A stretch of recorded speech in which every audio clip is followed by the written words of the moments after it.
Le tribunal de la télé vous est présenté par bonplan365.com. Chaque jour, un nouveau bon plan sur le site des bonnes affaires et des bons plans. Le tribunal de la télé vous est présenté par Télé-Réalité TV, la première chaîne de télévision entièrement consacrée à la télé-réalité. Le tribunal de la télé vous est présenté par la masterclass VGS Télévision, la formation audiovisuelle pour bosser à la télé.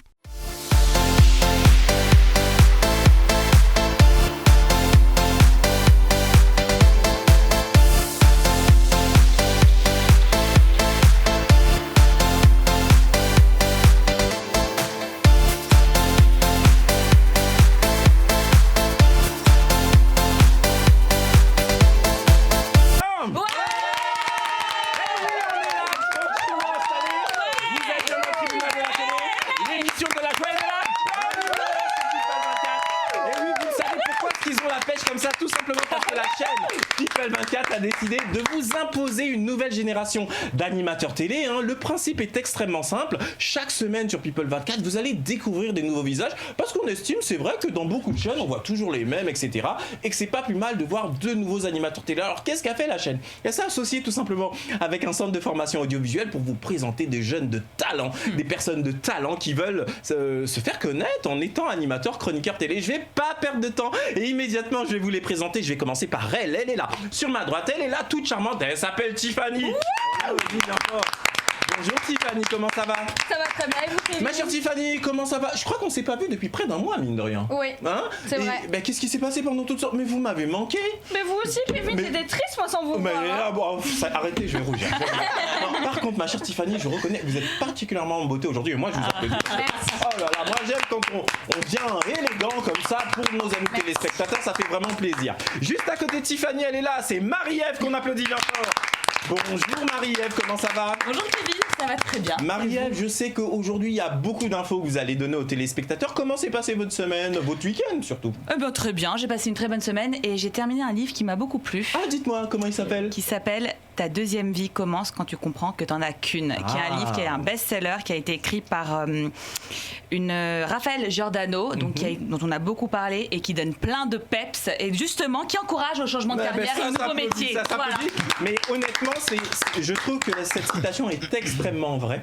Qu'en réalité, on se rend compte de la valeur de la vie que quand on frôle la mort ou une maladie ou une catastrophe, une maladie dont on arrive à s'en sortir. Et je trouve le titre extrêmement bien recherché. Regardez, juste à côté, elle a l'air comme ça, toute timide. C'est une toute nouvelle, elle s'appelle Charlotte et on l'applaudit bien fort. Oh Charlotte, comment ça va Charlotte ? Ça va très bien et vous ? Ah ben nous on est ravis, c'est la deuxième fois qu'on se voit ici. Comment ça s'est passé depuis la première fois que vous êtes passé avec nous dans l'émission ? Ça va ? Très très bien. Et ça a fait quoi quand vous êtes vu à la télé la première fois ? Ça a été, ça a été. Bon, vous étiez contente de votre prestation ? Oui. Oh mais ça s'applaudit. Mais on va s'améliorer parce ils sont là tranquillement, ils ont beaucoup de talent, ils sont là pour apprendre en même temps. Elle, c'est déjà une pro, on va dire comme ça. Virginie Lisier. Comment ça va Virginie ? Ça va très bien et vous Kevin ? Non mais moi je vais bien. Quand je vois toute cette équipe de jeunes gens qui ont la pêche comme ça, je vais bien. Comment s'est passé votre week-end Virginie ? Le week-end pas mal, la semaine dernière j'étais au Portugal, je vais quand même vous raconter vite fait. Arrêtez Virginie, arrêtez, je vais devenir fou. Faut que j'explique à nos amis téléspectateurs. Madame part pendant les grandes vacances, elle rentre, et qu'est-ce qu'elle me dit en début de mois ? Je repars une petite semaine au Portugal. Non mais et la prochaine fois c'est quoi ? Ça va être les Bahamas, ça va être... on a prévu la Thaïlande mais on sait pas trop quoi. Non mais attendez, mais... Non mais j'ai beaucoup de contrats Kevin, je suis prête à bosser, à venir bosser. Ah non mais je vois ça, non mais ça peut donner. Non mais ce qu'il y a bien, c'est que quand elle est là, elle bosse. Donc je peux pas vous en vouloir. Il est là, sur la gauche de notre amie Virginie. Il nous vient de Suisse. C'est Romain. Bonjour Romain, comment ça va ? Oh mon Romain, vous m'avez manqué. Il y a eu les vacances, on s'est pas vu depuis près d'un mois. Ça faisait beaucoup parce que Romain dans l'émission il met vraiment beaucoup de bonne humeur. Comment vont nos amis suisses ? Très bien. Bien ? Très bien, il fait plus beau qu'ici. Comment dire, le temps par contre on a eu un super été, d'accord, mais c'est vrai que depuis la rentrée là ça s'est dégradé pas mal. Et en Suisse donc il fait encore beau, encore beau, mais il y a bientôt la neige. Ça commence à la Suisse quand il neige, qu'est-ce que serait la Suisse sans la neige ? C'est magnifique comme tout. Merci beaucoup Romain en tous les cas pour votre bonne humeur. Et juste à côté de Romain, elle est là, c'est la charmante Anaïs qu'on applaudit bien fort. Bonsoir Anaïs, comment ça va? Très bien, merci et vous? Ah mais moi Anaïs, vous le savez, j'ai toujours la pêche, je suis toujours de bonne humeur et je vois que ça devient communicatif. Je vois ici, il y avait quelques personnes qui étaient timides mais maintenant qui se laissent aller. Comment s'est passé votre week-end ma chère Anaïs? Super. Bien. C'est bien passé. Il n'y a pas une anecdote particulière à me raconter? Il n'y a pas eu de choses bizarres? Non, tout va bien. Bizarre. Oh là là, mais tout va bien chez Anaïs. Moi, j'applaudis. Et oui, chers amis téléspectateurs, vous le savez, le tribunal de la télé, c'est l'émission de la joie, de la bonne humeur. Vous pouvez nous retrouver comme ça à chaque jour de la semaine, du lundi au vendredi, même du lundi au samedi précisément. Mais je vais détailler, vous allez comprendre. Du lundi au vendredi, on se retrouve tranquillement à 19h55, mais vous avez la possibilité, avec les nouvelles horaires, de nous retrouver à 23h30 également, le lendemain matin à 7h30 et à midi et demi, si vous voulez voir la rediffusion de cette même émission. Et le samedi, figurez-vous, à partir de 19h55, eh bien, vous pouvez voir toutes les émissions de la semaine d'un trait et ça va vous permettre, si vous avez raté une des émissions, eh bien, de nous retrouver tranquillement. Immédiatement, on va pas perdre de temps, on va se regarder le sommaire de l'émission et vous allez voir, mon Dieu, on va parler de beaucoup de choses aujourd'hui. C'est parti.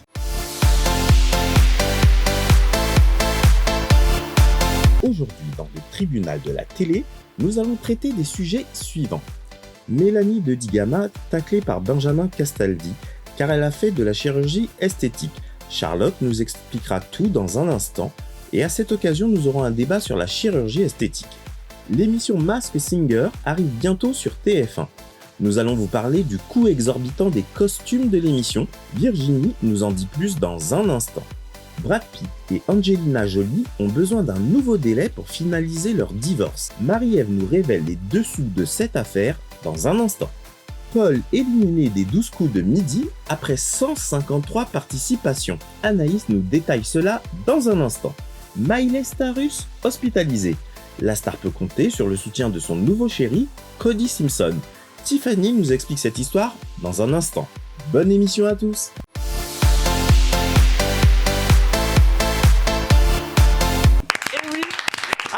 On va donner la parole à une petite nouvelle. Elle s'appelle Charlotte. Charlotte, de quoi voulez-nous parler? Alors aujourd'hui, je vais vous parler de Benjamin Castaldi qui a gratuitement taclé Mélanie de Digama sur son physique. Donc Mélanie de Digama qui est une ancienne candidate de Secret Story.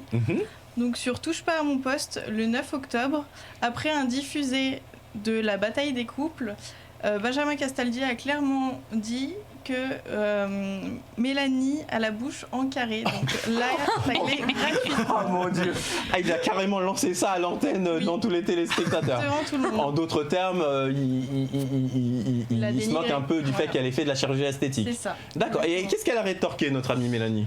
Que comme quoi, lui, par rapport à sa prise de poids, qu'il était un peu mal placé pour parler. Oui, c'est vrai qu'on a tous vu cette campagne de publicité pour, on peut les citer, pour Comme J'aime, où il le fait, où il fait. Donc, elle a taclé par rapport à ça. D'ailleurs, ils viennent de se faire condamner. Je ne sais pas si vous êtes au courant. Que la société Comme J'aime pour publicité mensongère justement, puisqu'ils prétendaient que leur semaine était gratuite, mais en fait ça coûtait 500 €. La gratuité, c'était quand même beaucoup d'argent pour de la gratuité. Donc effectivement, ils remboursaient bien la première semaine, mais en amont, il fallait d'abord sortir les 500 €. Et donc le tribunal a estimé que non, c'est pas gratuit au final. Pardon, on revient à notre amie Mélanie de Digama. Donc elle a taclé à son tour Benjamin Castaldi. Donc elle lui a répondu sur les réseaux sociaux, et ce qu'elle comprenait pas, c'est que ça reste quand même une amie de sa femme. Donc, en plus, elle est pote avec la femme de Benjamin. Ça crée un embroglio. J'imagine qu'il s'est peut-être fait tirer les oreilles en rentrant chez lui. Bon, en tous les cas, Charlotte, on vous applaudit pour cette news. Moi, je vais mettre ça au débat immédiatement parce que c'est vrai que la chirurgie esthétique, on dira ce qu'on veut. Bon, là, on parle d'une personnalité de la télé-réalité, Mélanie de Digama, qui est quand même suivie, je crois, par près d'1 million de personnes sur les réseaux sociaux, ce qui est juste colossal. Mais ça a aussi un revers, c'est que ces personnes de télé-réalité font beaucoup la promotion, je dirais, de la chirurgie esthétique en règle générale. Virginie, moi, j'aimerais que vous me parliez franchement. Qu'est-ce que vous pensez de la chirurgie esthétique en général, et en particulier cette promotion qu'en font les personnalités de la télé-réalité? Moi, les chirurgies esthétiques, je suis pas contre, à partir du moment où ça aide par rapport à un complexe, par exemple.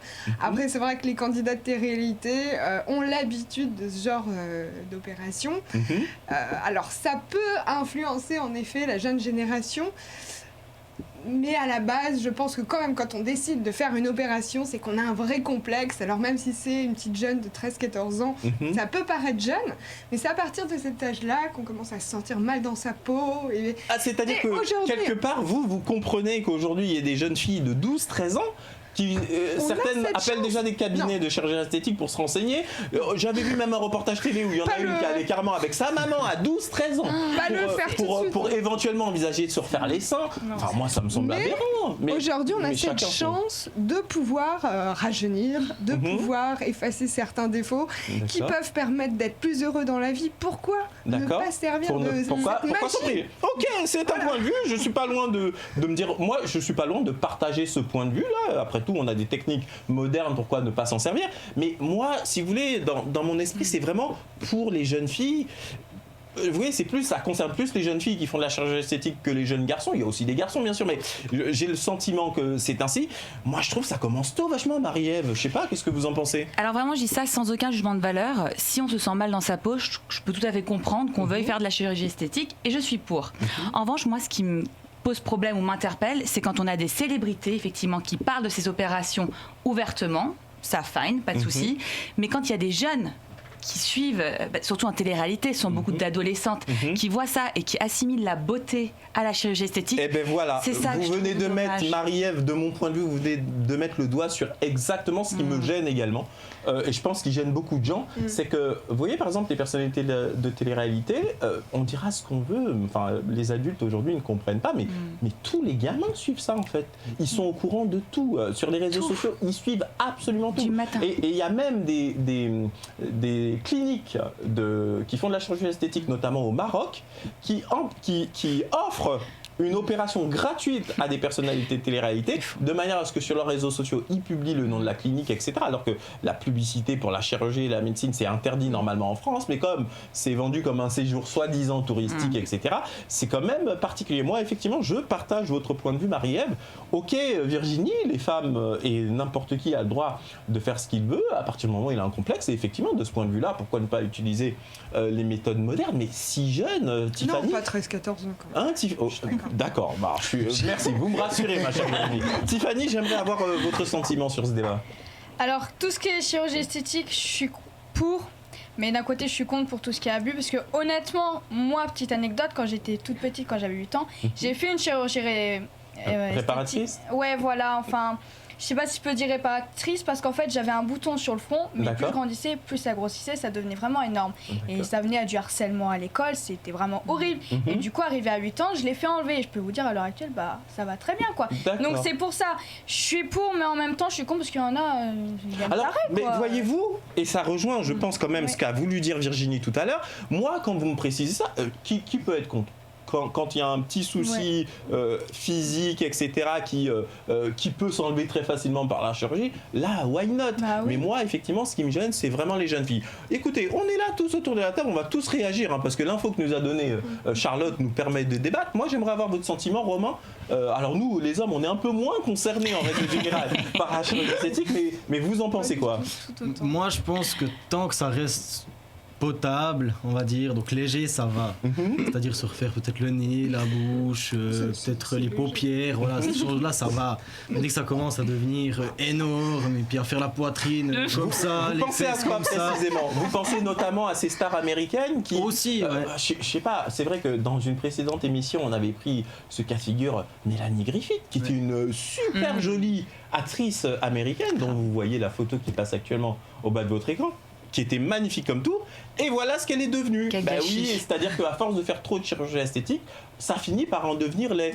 Moi, j'aimerais entendre... Ah pardon, vous n'avez pas fini, je vous en prie, mon cher. Je voulais juste dire, moi j'ai un problème aussi avec par exemple les filles autant que les hommes, qui font de la chirurgie esthétique, puis qu'après se plaignent des conséquences. Oui, mais elles savent le risque qu'elles ont. Ouais, mais c'est justement là le problème. Et je rejoins Marie-Ève, c'est-à-dire que la chirurgie esthétique est devenue un mode de consommation pour certaines personnes. Je vais dire quelque chose qui est un petit peu horrible, mais au lieu de faire du sport, pour aller enlever un petit trop plein de ventre, on va dire allez, je vais aller faire une opération de liposuction, je vais pas faire de sport. C'est plus facile. Et voilà. Et ces opérations de chirurgie esthétique de confort, moi ça me gêne.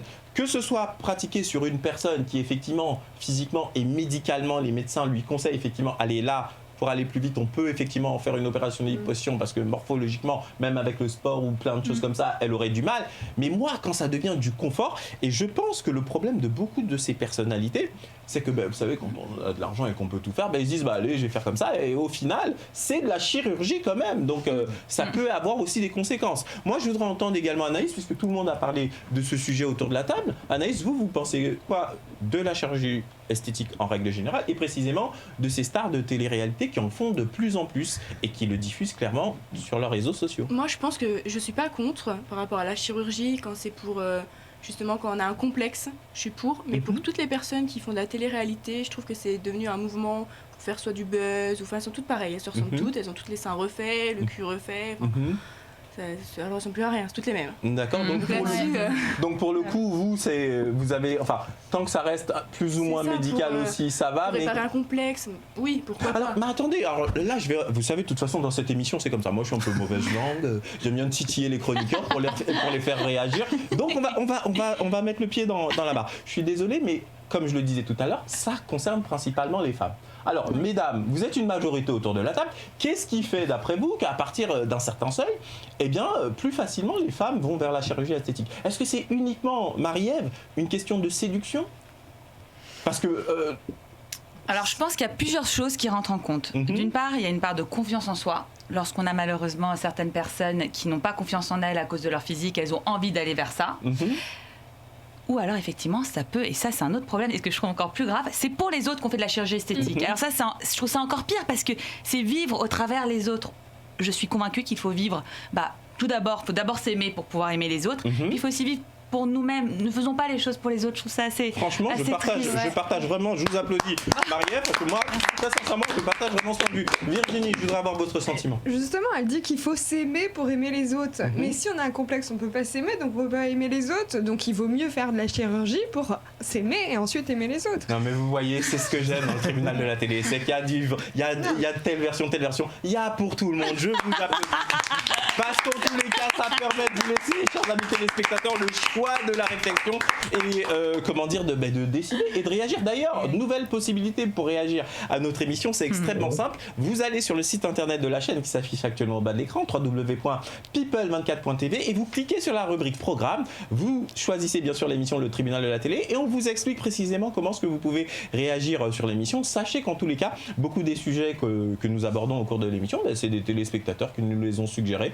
Et bien évidemment notre équipe de chroniqueurs qui sont là, qui sont force de proposition pour faire monter comme ça le débat. Immédiatement, c'est un petit jingle et on continue. Vous êtes bien dans le tribunal de la télé.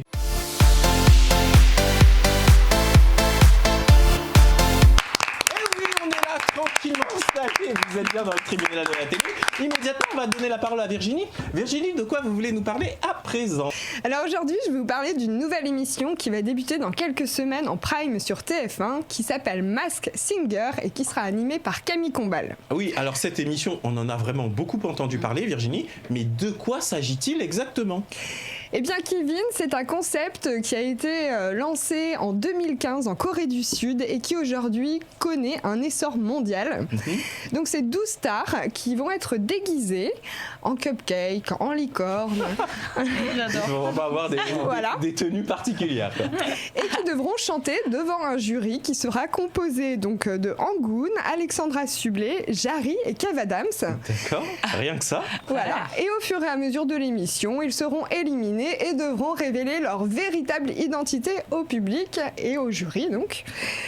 Et donc on apprend que le budget qui est alloué au costume est tout simplement énorme. Je vous laisse deviner à votre avis combien coûte un costume. Alors oui, mais il y a combien de participants déjà? Alors il y a 12 stars par émission. D'accord. Et en termes de participation candidat, on ne sait pas. C'est les stars, les candidats? C'est les stars, les candidats, tout à fait. Il y a un jury de 4 personnalités, donc Kev Adams, Alexandra Sublet. Je vais volontairement dire un chiffre osé. Admettons qu'il y a un budget de 10 à 15 000 euros. Allez, 10 000 euros par star. S'ils sont 12, ça fait 120 000 euros. Par costume, ouais. Allez, 120 000 euros. Ça vous semble... Pour tous? Pour tous. Admettons. Alors, là, vous me faites peur parce que je vois votre réaction là. Déjà, je sens que je suis loin du compte. Allez, crachez le morceau, on va dire comme ça. Le budget d'un costume, donc que ce soit le cupcake, la licorne, peu importe, c'est de 20 000 à 45 000 euros. C'est énorme. C'est tout simplement énorme. Et il y a forcément 12 costumes différents, c'est ça, par personnalité? Par émission. 12 costumes par émission. Donc à chaque émission, je pense qu'il y aura des costumes différents. Enfin, peut-être que ce sera toujours les mêmes, on ne sait pas. Mais en tout cas, tous ces costumes ont nécessité des heures de travail, jusqu'à 400 heures de travail. Et ils espèrent, en fait, TF1, que cette émission va trouver son public en France. Alors, à votre avis, est-ce que ce genre d'émission peut plaire au public français? Ça va être toute la question. Mais ça c'est censé arriver à l'antenne quand sur TF1? D'ici quelques semaines. D'accord. On n'a pas de date encore précise au niveau de la diffusion. Ça sera au cours de ce mois-ci ou mois d'après? On ne sait pas. Plutôt le mois d'après. D'accord, très bien. Bon, d'abord, je vous applaudis, Virginie, parce que c'est une sacrée info que vous me donnez là. Le coût du costume, ça paraît énorme. Je me retourne, figurez-vous, vers Marie-Ève, parce que comme Marie-Ève est comédienne, c'est vrai que notamment au théâtre, on sait que on les travaille, les costumes, et que les costumes, c'est un budget conséquent pour le théâtre. Mais là, pour la télé, ils ont carrément explosé les plafonds. Là, ça semble. Et ben, je trouve ça très chouette d'accorder un vrai budget à la partie costume, parce qu'effectivement, comme vous le disiez, c'est plutôt au cinéma ou au théâtre. Et ben là, je trouve ça très chouette de mettre ça à la télé. Et il y a des célébrités dedans, donc je suis sûre que ça va marcher, moi. Célébrités, costumes, c'est du show, c'est des paillettes, c'est du déguisement, on adore. Non, c'est clair. Je suis complètement d'accord avec vous. Immédiatement, c'est la pub sur People 24 et on se retrouve juste après. Vous êtes bien dans le tribunal de la télé.